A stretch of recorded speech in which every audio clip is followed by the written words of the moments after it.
days ago, my Uncle Bill shows up. He's my mom's brother. He had this woman with him who was really cool. Her name was Kathy. She wore lots of cool styles but she was a lot younger than Uncle Bill. And then last night we went to a place called Ridgewood. It was really nice. They had tablecloths and kept flipping my glasses. And then he ordered me shrimp cocktail, which was better than anything they had at Chuck E. Cheese. Then they said they were moving to Las Vegas, her favorite place in the world. And then they said I could visit them. But I mentioned that to Mom, but she didn't think it was a good idea. I guess she didn't want me to have a snake in my arm, too.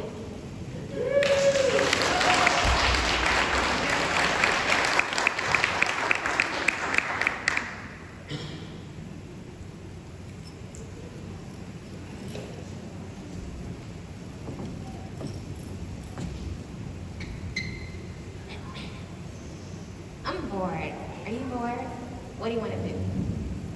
Believe it or not, I'm tired of going to the mall. Although I really did need a new pair of shoes to go with those pants I bought last week. But I'm tired of the same old things and the same old stores and the same old food at the food court and the same old stupid guys making the same stupid comments when we walk by. We need to come up with something more exciting than just going to the mall or going to the movies. Maybe we should train to become athletes or triathletes.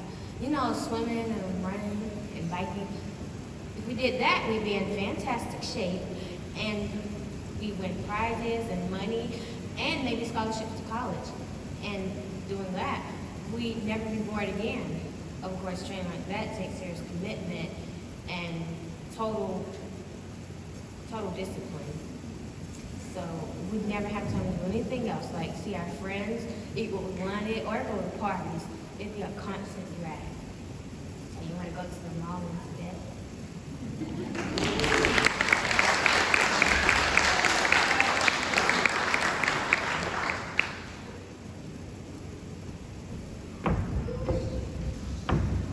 Hi, my name's Gab, and I will be performing this afternoon. When I'm filming in the night, I know knew something wrong. And one number all bad news. It was bad news, like Grandma had died. I don't know what to do. I'm really sad and scared. And it was bad enough when I was to my grandma again. My mom was super upset too. When it all calmed down a little, my dad brought us into the kitchen. We made some coffee from our chocolate, and ordered off that day about families and how poor and thin they are. For the first time ever, I realized someday I might get a bad phone call in the night too.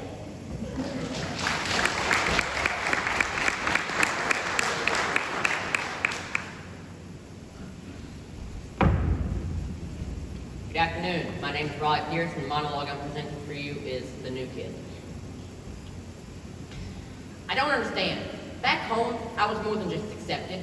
I was popular. I was well-liked. I could understand this was elementary school. Oh, look at the new kid. Make fun of the new kid. But this is high school, for crying out loud.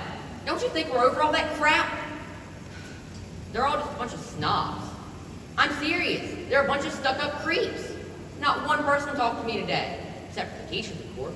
And they barely did even accept to acknowledge my presence. I said hi to some kids in the hallway. They looked at me as if I was some alien or something. I hate it here, Mom. I want to go home. No, it's not. This isn't home. Not for me. I'm not going back to that torture shack. That's what it is. You don't understand how horrible it is. It's not like I haven't tried. I have honestly tried. But no one wants anything to do with me. I know it may seem drastic, but can I drop out and you can homeschool me? Or I can get my GED. I will do literally anything to not go back there. I mean, what kind of education am I getting if I'm miserable 100% of the time? Thank you.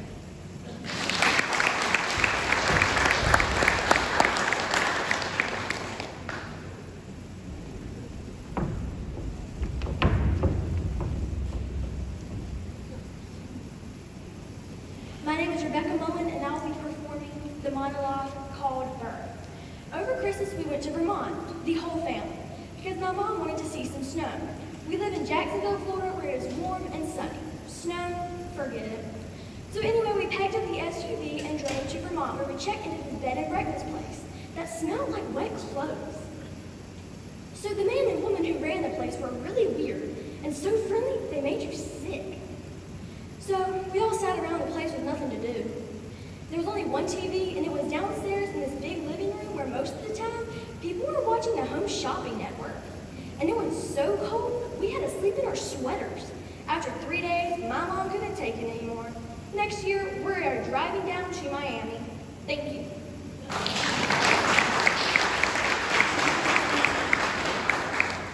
My name's Ava Clary, and I'll be presenting Smartpet.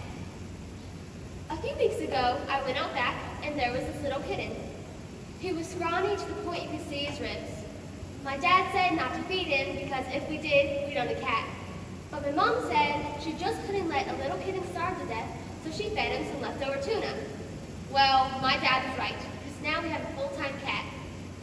At first, my dad was going to take him to the pound, but every time he got ready to take him, the cat would jump up on his lap and start licking his hand. So anyway, now we have this full-time cat who hangs around the back of our house and sleeps in this little bed my mom bought him. My dad named him Leonard because he said he reminds him of Uncle Leonard, who has hair longer than cats with whiskers growing out of his nose. My dad's always complaining about Leonard, but last evening he stayed outside and talked to him for almost an hour. I think Leonard knows the right things to say.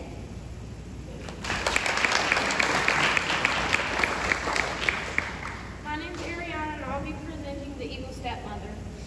You'll never believe this, but my stepmother is forcing me to go to camp this summer. I mean, she's forcing me, and she's not taking no for an answer. And she's got my dad wrapped around her finger, so he'll agree to anything she says. Next thing you'll know, she'll figure out a way to ship me off to boarding school. I know it's straight out of some fairy tale, the evil stepmother and the poor misunderstood stepchild, but what can I do? Since they got married, Dad doesn't listen to a single word I say. Not like he ever did before, but now I really don't have a chance.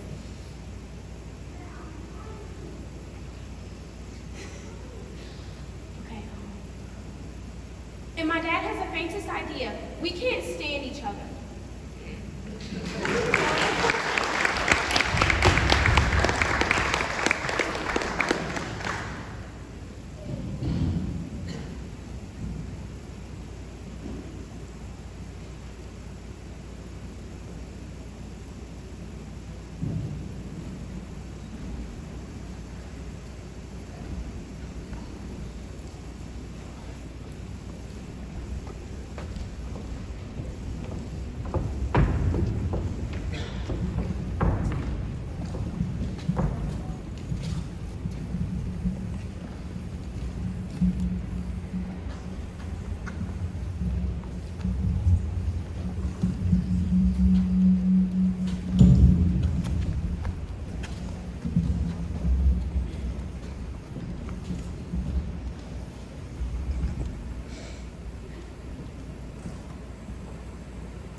What does the